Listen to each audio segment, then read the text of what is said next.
ఎవడా అన్నది, ఎవరన్నారు ఆ మాట అని ఉల్టా దబాయించి ముచ్చటగా మూడో స్టాండ్ చెప్పగలిగిన నేర్పరితనం కూడా రేవంత్ రెడ్డి గారిలో ఉంది. ఇవన్నీ నేను ఉత్తగా మాటలు చెప్తలేను, మీకు అన్నీ ఆయన నిజస్వరూపమే బయట పెడతా. వాటం తీరు మాట మార్చడం, పూటకో పార్టీ మార్చడం కూడా రేవంత్ రెడ్డికి వెన్నతో పెట్టిన విద్య. ఒక పార్టీలో ఉంటూ మరో పార్టీ అగ్రనాయకులను రాక్షసులు అంటాడు, మళ్ళీ అదే పార్టీలో చేరి దేవతలు అంటాడు. రాక్షసులు అన్న నోటితోనే దేవతలని కూడా పొగుడతాడు. సిగ్గు ఎగ్గు కానీ సంకోచం వ్యాకోచం ఏమీ లేకుండా రెండు తీర్లు కూడా కంఫర్టబుల్గా నిస్సిగ్గుగా మాట్లాడే తత్వం రేవంత్ రెడ్డిది.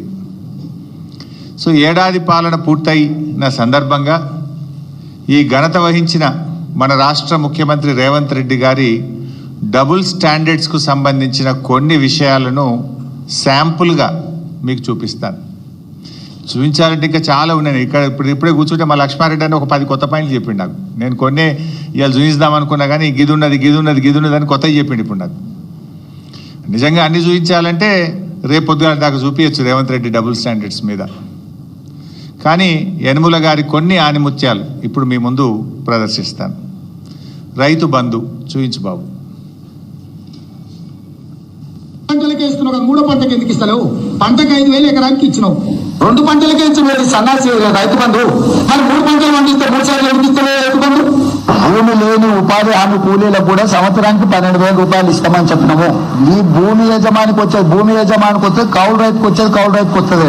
ఒకరికి ఇచ్చి ఒకరికి ఎగ్గొట్టే విధానం లేదు. అది కౌలు రైతు మాట్లాడుకోవాల్సిన అవసరం ఉంది.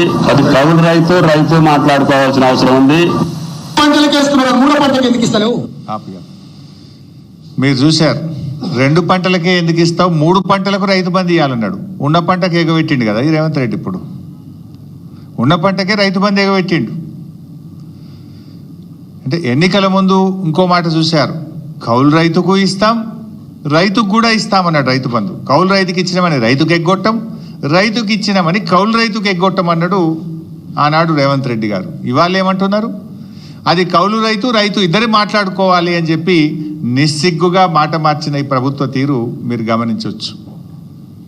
ఇప్పుడు ఏమంటున్నారు, అధికారంలోకి రాగానే అది కౌలు రైతా వాళ్ళే తెలుసుకోవాలి, మాకు సంబంధం లేదన్నారు. ఆ రోజేమో కౌలు రైతుకు ఇస్తాం 3 పంటలకు రైతు బంధు ఇస్తా అన్నాడు. నిన్న మాట్లాడుతుండు సిగ్గు లేకుండా ముఖ్యమంత్రి. ఏం మాట్లాడుతుండు నిన్న? గత ప్రభుత్వం యాసంగి పంటలో రైతు బంధు ఎగ్గొట్టిందట. రైతు బంధు డబ్బులు ఇవ్వడానికి మేము జమ చేసి ప్రకటన కూడా చేస్తే ఎలక్షన్ కమిషన్ కంప్లైంట్ ఇచ్చింది మీరు, రైతు బంధును ఆపింది మీరు. ఇంకా అప్పుడు రెచ్చిపోయేమన్నావు, ఇప్పుడైతే 10,000 మేము వస్తే 15,000 రైతు బంధు వేస్తా అని ఎన్నికల్లో ప్రచారం చేసినావు. డిసెంబర్ 7వ తారీఖు నాడు నువ్వు ముఖ్యమంత్రిగా బాధ్యత తీసుకున్నావు. నాట్లు ఎప్పుడు పడతాయి తెలంగాణలో? డిసెంబర్ 7 తర్వాత 10 తర్వాత జనవరి దాకా పడుతుంటాయి నాట్లు. ఎప్పుడైనా డిసెంబర్, జనవరి, ఫిబ్రవరిలో రైతు బంధు వేసినాం. ఇప్పుడు నువ్వు ఎప్పుడు ఇస్తా అంటున్నావు రైతు బంధు? జనవరి 17వ తారీఖు తర్వాత రైతు బంధు ఇస్తా అంటున్నావు.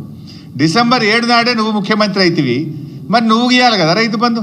ఇప్పుడు జనవరి 17కి ఇస్తా అంటున్నావు. జనవరి 17కు డిసెంబర్ 7కు మధ్య తేడా 40 రోజులు. అంటే రైతు బంధు ఎగ్గొట్టింది రేవంత్ రెడ్డి, నిస్సిగ్గుగా గత ప్రభుత్వం ఎగ్గొట్టిందని చెప్పగలిగిన నేర్పరితనం కూడా రేవంత్ రెడ్డిలో ఉంది.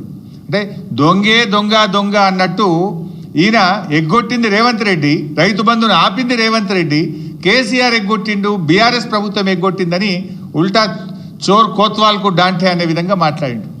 కరోనా వరుస 2 సంవత్సరాలు కరోనా వస్తే కూడా క్రమం తప్పకుండా 11 విడతల్లో 72,000 కోట్లు ఇచ్చింది కేసీఆర్ కదా.